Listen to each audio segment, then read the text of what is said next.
नमस्कार दोस्तों, मैं डॉक्टर शालिनी आले आप सभी का मेरे हेल्थ केयर में बहुत बहुत स्वागत करती हूँ। फ्रेंड्स, आज हम एलर्जी के बारे में बातें करेंगे और उसे अच्छे से जानेंगे। फ्रेंड्स, आपने सुना होगा बहुत से लोगों के मुंह से कि हमें फलाना फलाना से एलर्जी है, एंड उस समय आपके माइंड में ये क्वेश्चन आया होगा कि ये एलर्जी क्या होती है, और इसे पूरी तरह से जानने की इच्छा आपके मन में प्रकट हुई होगी।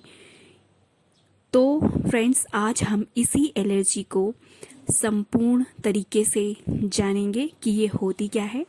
तो फ्रेंड्स, मैं स्टार्ट करती हूँ।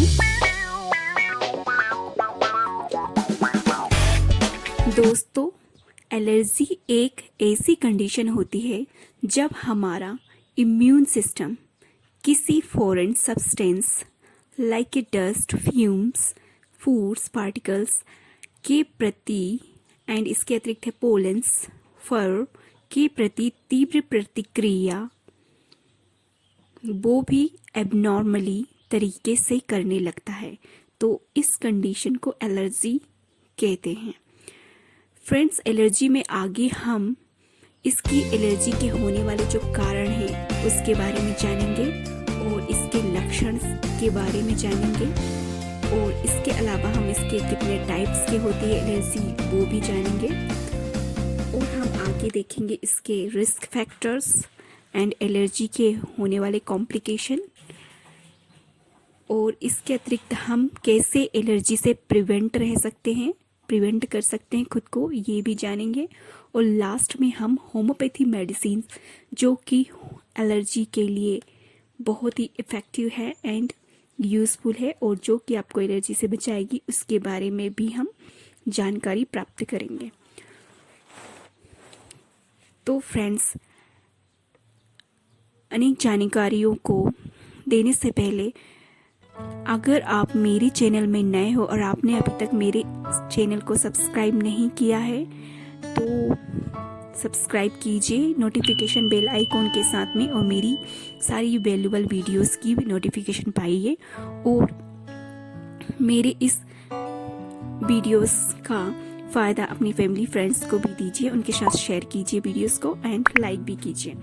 तो फ्रेंड्स, अब हम स्टार्ट करते एलर्जी। फ्रेंड्स, एलर्जी के बारे में पूरी तरह से जानकारी प्राप्त करने के लिए आप मेरे इस वीडियो को पूरे अंत तक एंड तक देखिए, तो ही आपको एलर्जी और उसकी होने वाले जो भी कारण, सिम्टम्स एंड बहुत से टाइप्स के बारे में पता चलेगा, होम्योपैथी मेडिसिन के बारे में पता चलेगा। तो फ्रेंड्स, हम स्टार्ट करते हैं एलर्जी से होने वाले जो सिम्टम्स आते हैं उसके कारण को। तो इसके कॉज में फ्रेंड्स, एलर्जी हमें तब स्टार्ट होती है जब हमारा जो इम्यून सिस्टम होता है वो नॉर्मल हार्मलेस सब्सटेंस को एक खतरनाक आक्रमणकारी समझने लग जाता है।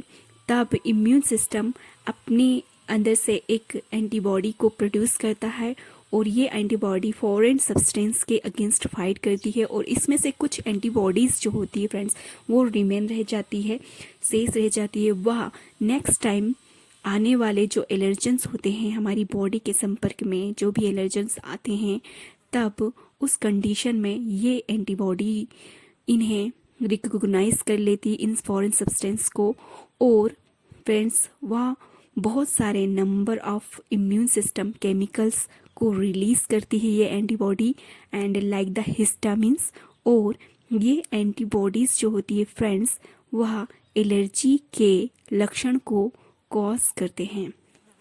कॉमनली फ्रेंड्स, एलर्जी के ट्रिगर्स इस प्रकार से होते हैं।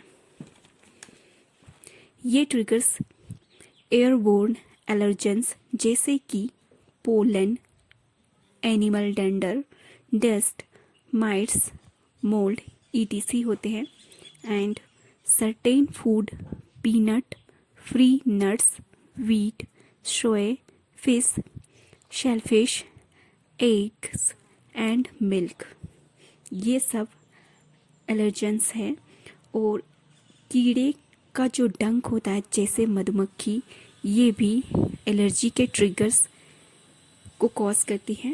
एंड इसके अलावा मेडिकेशन, पर्टिकुलरली जैसे कि पेनिसिलिन और पेनिसिलिन बेस्ड एंटीबॉडीज़, ये भी ट्रिगर्स को कॉज करती है एलर्जी के।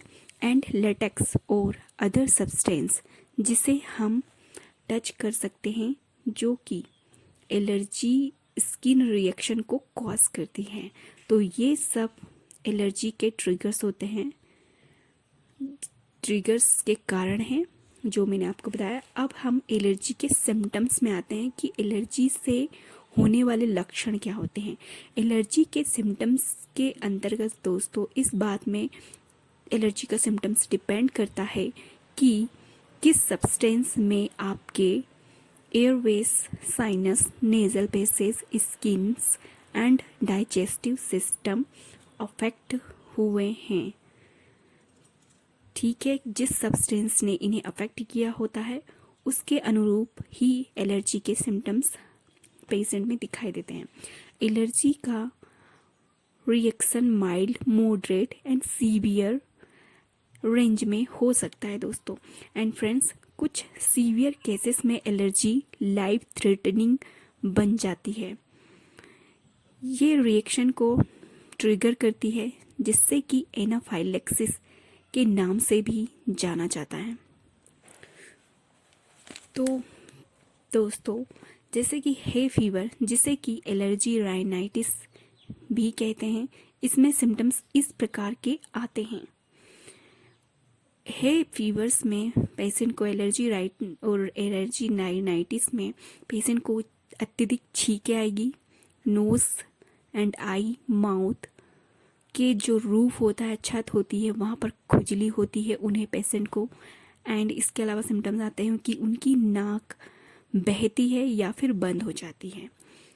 एंड इसके अलावा सिम्टम्स आते हैं कि आँखों में उनके अत्यधिक पानी आता है, लालपन लिए होती है आँखें, और वहाँ पर सूजन भी होती है, स्वेलिंग भी होती है। एंड अगर हम देखें फूड एलर्जी में, तो फूड एलर्जी के सिम्टम्स इस प्रकार से आते हैं। जब किसी को फूड एलर्जी होती है तो उसके जो पर्सन होता है उसके माउथ में टिंगलिंग होनी शुरू हो जाती है, नम्बनेस होती है, उसके लिप्स, टंग, फेस और जो उसका थ्रोट होता है वो बहुत ज़्यादा स्वेल हो जाता है, सूज जाता है। उसमें हिप्स के सिम्टम्स दिखाई देते हैं, एनाफाइलेक्सिस के सिम्टम्स दिखाई देते हैं, जिससे कि लाइफ थ्रेटनिंग प्रॉब्लम्स क्रिएट होती हैं। एंड इसके अलावा यदि हम कीड़े के डंक मारने के कारण हुई जो एलर्जी होती है उसके सिम्टम्स में आते हैं, तो ये सिम्टम्स दिखाई देते हैं कि यदि जब कोई कीड़ा काटता है उसके बाद एलर्जी होती है, तो पेशेंट की जो स्किन होती है वह बहुत ही लार्ज एरिया में उस स्किन में स्वेलिंग आ जाती है, फूल जाता है, वहाँ सूजन आ जाती है। एंड वह एरिया जो होता है बॉडी का, वहाँ पर ईचिंग होगी, हिप्स लाइक सिम्टम्स आ जाते हैं, और पेशेंट को कफ होता है अत्यधिक, चेस्ट में टाइटनेस की फीलिंग होगी, वीजिंग साउंड आएगा पेशेंट को, और इसके अलावा पेशेंट की जो ब्रीथ होगी बहुत ही शॉर्ट हो जाएगी।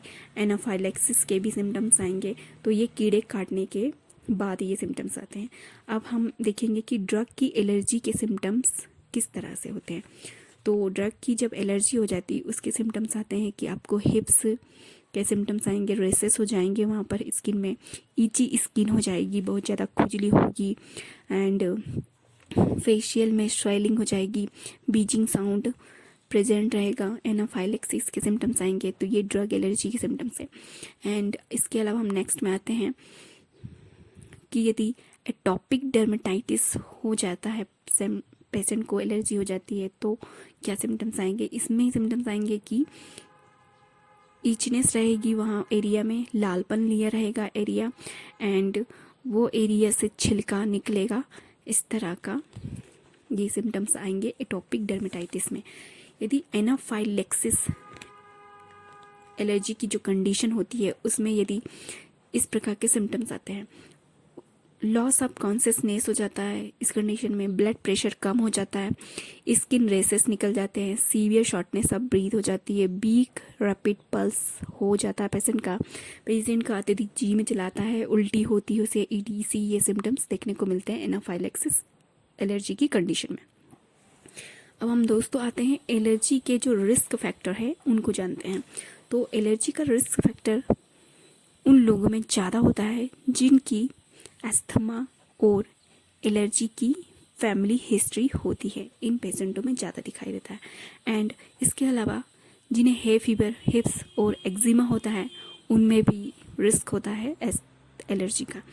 एंड और दोस्तों और बच्चों में भी बहुत ज़्यादा रिस्क होता है एलर्जी होने का। इसके अलावा जिन्हें एस्थमा होता है और अनदर एलर्जी कंडीशन होती है उनमें भी ये रिस्क ज़्यादा डेवलप हो जाते हैं। एंड अब हम एलर्जी के कॉम्प्लिकेशन में आते हैं कि क्या क्या कॉम्प्लिकेशन हो सकते हैं एक एलर्जी युक्त पेशेंट को। तो यदि आपको एलर्जी है दोस्तों तो आपको और भी कई मेडिकल प्रॉब्लम्स होने का रिस्क होता है, जैसे कि एनाफाइलेक्सिस, इसके अलावा asthma disease, sinusitis and infection हो सकता है आपके ईयर्स में, लंग्स में और ETC सिम्टम्स हो सकते हैं और कॉम्प्लिकेशन देखने को मिलते हैं। अब हम दोस्तों आते हैं एलर्जी यदि किसी को हो जाए तो वो कैसे अपने आप को प्रिवेंट करे। तो इसके प्रिवेंशन के लिए आप दोस्तों इसके ट्रिगर्स को अवॉइड करें। एक डायरी बना लें जिसमें आप एलर्जी से होने वाले जो भी एलर्जी के कारण है उसे लिखें, उसके सिम्टम्स जो भी आपको आ रहे हैं वो लिखें और आपकी जो डेली एक्टिविटीज़ है उसको भी लिखें और साथ में आपके खाना खाने की जो भी हैबिट है, रूटीन है, जो आप खाते हो उसके बारे में लिखें। ये सभी नोट्स जो करके रखोगे, नोट करके रखोगे आप, वो आपको आपकी डिसीज़ को समझने में और डॉक्टर को, जो आपके डॉक्टर हैं उन्हें इन सभी डायरी में जो भी नोट किया है उसको पढ़ के आपके डिसीज़ को अच्छे से समझने में हेल्प मिलेगी और वो आपका अच्छे से ट्रीटमेंट कर पाएंगे। तो एलर्जी के ट्रिगर को आइडेंटिफाइड करने की आप मेडिकल जो अलर्ट ब्रेसलेट आता है या नेकलेस आता है उसको भी पहन सकते हैं। जब कभी भी आप ऐसी कंडीशन में फंस जाओ, जब आपको एलर्जिक अटैक आए, सीवियर प्रॉब्लम हो, लाइफ थ्रेटनिंग कंडीशन में हो, तब जब आप किसी से कांटेक्ट ना कर पाओ, कम्युनिकेशन ना कर पाओ, तो ऐसी स्थिति में यदि आप इस ब्रेसलेट का और नेकलेस का उपयोग करते हैं तो ये अलर्ट करेगा आपके आसपास रहने वाले लोगों को। फिर उस कंडीशन में वो आपको इमीडिएटली हॉस्पिटल या ट्रीटमेंट आपका करा सकेंगे, जिससे आप लाइफ थ्रेटनिंग कंडीशन से बच जाओगे। तो ये सब प्रिवेंशन के मैंने आपको उपाय बताए हैं। एंड आगे मैं होम्योपैथी मेडिसिन जो आपको हर टाइप की एलर्जी से बचाएगी, आपकी इल हेल्थ की कंडीशन को नॉर्मल हेल्थ कंडीशन में वापस लाएगी। और वो इस तरह से है कि इस मेडिसिन को, जो होम्योपैथी मेडिसिन है, उसे आपको कंसंट्रेट होकर, ध्यान लगाकर आपको जानना है। जो भी मैं बताऊंगी उसके सिम्टम्स के बारे में उसे अच्छे से जानना है फ्रेंड्स, क्योंकि हो सकता है कि सीवियर एलर्जिक कंडीशन में यही मेडिसिन आपको life threatening condition, anaphylaxis condition से बचाए फ्यूचर में। तो आपके लिए फ्यूचर में ये हेल्पफुल सिद्ध होए। तो ध्यान दीजिए इन मेडिसिन के ऊपर जो मैं आपको आगे बताने वाली हूँ। तो दोस्तों मेडिसिन बताने से पहले मैं इसके टाइप्स को भी बताती हूँ कि एलर्जी के कितने टाइप्स होते हैं और वो कौन से होते हैं। तो most common type of allergy ये है dry allergy, drug allergy, food allergy, contact dermatitis, latex allergy and allergy asthma, rhinitis allergy, animal allergy, anaphylaxis and allergy to mold. ये सब टाइप है एलर्जी के, कॉमन टाइप। अब हम इसकी medicine में आते हैं दोस्तों। तो फर्स्ट मेडिसिन जो है इसकी होम्योपैथी में एलर्जी की, वो बहुत ही इफेक्टिव मेडिसिन है एलर्जी की कंडीशन के लिए। तो ये है पहली मेडिसिन है यूफ्रेशिया ऑफिसिनेलिस। फ्रेंड्स, जब एलर्जी की कंडीशन में पेशेंट को नाक से, जो पेशेंट होता है उसकी नाक से नरम मुलायम गुदगुदाता हुआ सा नेज़ल डिस्चार्ज होता है, और इसके अलावा पेशेंट की जो आंखें होती है उससे अत्यधिक पानीदार डिस्चार्ज होता है, और ये कंडीशन बहुत ही उस समय पेशेंट के लिए इरिटेटिंग होती है। पेशेंट की आंखों में इरिटेशन फील होता है उसे, और पेशेंट को फोटोफोबिया हो जाता है, उसे चीज़ें धुंधली दिखने लग जाती है एंड ब्लर्ड दिखने लग जाती है, उसका विज़न जो होता है ब्लर्ड हो जाता है। ये सिम्टम्स का एक्सपीरियंस होता है पेशेंट को, उसकी आंखें बार बार वह ब्लिंक करता है, बंद करता है, एंड पेशेंट को कफ के साथ में दोस्तों उसकी आंखों से पानी भी निकलता है, पानी भरा रहता है। तो ये सिम्टम्स फ्रेंड्स, जब भी किसी पेशेंट में ये स्पेसिफिक लक्षण दिखाई दे तो आप यूफ्रेशिया 30 यूज़ कीजिए, बहुत अच्छा रिजल्ट आपको देगी। तो इसकी आपको पोटेंसी देना है 30 में 30 CH, 4 पैलेट्स देखना है डायरेक्टली ऑन टंग में, एक दिन में 2 बार। तो इस मेडिसिन से आपके सारे सिम्टम्स जब आराम लग जाएगा तो आप इस मेडिसिन को बंद कर दीजिए, तब तक के लिए चालू रखिए जब तक के लिए रिलीफ्स मिल जाए सिम्टम्स में। एंड सेकंड मेडिसिन है बेस्ट मेडिसिन होम्योपैथी की दोस्तों, वो है सेवडिला। फ्रेंड्स, सेवडिला मेडिसिन बहुत ही ग्रेट मेडिसिन होती है एलर्जी की कंडीशन के लिए। तो इसका जो पेशेंट होता है दोस्तों, वह नोज़ में उसकी खुजली होगी, बहुत ही बॉयलेंट, उसे लगातार पैरोक्सिम्स में छींक आएगी, उसकी आईज से पानी बहेगा, और ये सारे सिम्टम्स कोल्ड, और जब भी वो कोल्ड में जाएगा, आउटडोर एयर में जाएगा, संपर्क में जाएगा, और इसके अलावा जब वो फ्लावर के पोलेंस के संपर्क में जाता है तो इस कारण से उसकी एलर्जी के सिम्टम्स बढ़ जाएंगे सेवडिला के पेशेंट के। तो ये पेशेंट के सिम्टम्स में इसे जो वार्म ड्रिंक्स होता है, वार्म एप्लीकेशन से, वार्म रूम में जाने से उसे बहुत ही बेटर फील होता है, आराम मिलता है। तो इस मेडिसिन को दोस्तों आप इस सिम्टम्स को मैच करके दीजिए, बहुत अच्छा इफ़ेक्टिव रिजल्ट आपको देखने को मिलेगा। तो इस मेडिसिन को देना आपको 30 CH पोटेंसी में 4 पैलेट्स डायरेक्टली ऑन टंग, एक दिन में 2 बार दीजिए। एंड थर्ड मेडिसिन जो है, तीसरी मेडिसिन एलियम सीपा। ये मेडिसिन भी फ्रेंड्स बहुत ही वंडरफुल मेडिसिन है होम्योपैथी की, जो कि एलर्जी में बहुत ही यूज़फुल है। तो एलर्जी के लिए ये मेडिसिन बहुत अच्छा वर्क करती है। जब आपका नोज़ में नेज़ल जो म्यूकस होता है वहाँ पर और अपर लिप में इरिटेट फील होता है आपको, और यदि आपकी आंखों से पानी बहे, और परंतु यह डिस्चार्ज जो होता है, जो पानी बहता है आंखों से, वह बहुत ही नरम सा रहेगा, सॉफ्ट सा रहेगा, मुलायम सा रहेगा, और बहुत आपको वहाँ पर गुदगुदी सी फीलिंग होगी। ऐसी यदि फीलिंग होती है तो आप अपने माइंड में क्लिक कीजिए एलियम सीपा के सिम्टम्स है ये। तो इसमें क्या होता है, और ये जो डिस्चार्ज होता है वो नॉन इरिटेटिंग होता है, आपको आपके सिम्टम्स में वार्म रूम में जो आपके सिम्टम्स होते हैं वो बढ़ जाते हैं, एंड ओपन ईयर में आपके सिम्टम्स में बेटर फीलिंग होती है। इस तरह से स्पेसिफिक सिम्टम्स होते हैं एलियम सीपा के, जो दोस्तों आपको देखने को मिलते हैं। तो आप इस कंडीशन में एलर्जी की एलियम सीपा 30 CH में लीजिए, उसे 4 पैलेट्स लेना डायरेक्टली ऑन टंग में, और उसे एक दिन में 2 बार देना है पेशेंट को सिम्टम्स रिलीफ होने तक। एंड आगे चलते हैं दोस्तों, तो फोर्थ मेडिसिन है नेट्रम म्यूरेटिकम। ये बहुत ही लाजवाब मेडिसिन है दोस्तों एलर्जी की,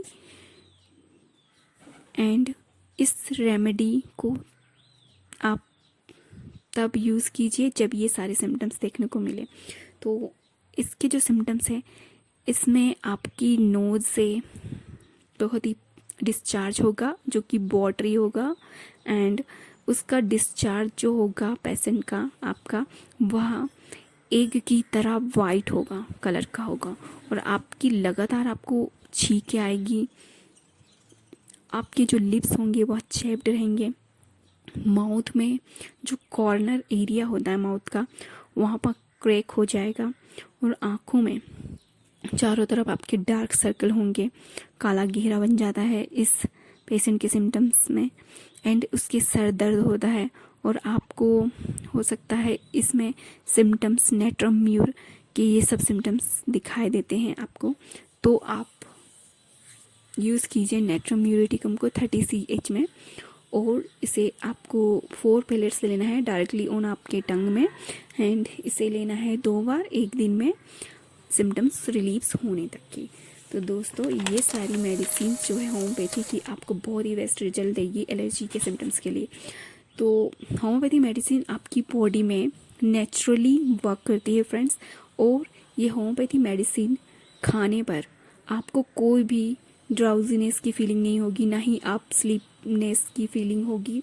ये सारे सिम्टम्स जो दूसरी अदर पैथी में आते हैं वो आपको दिखाई नहीं देंगे।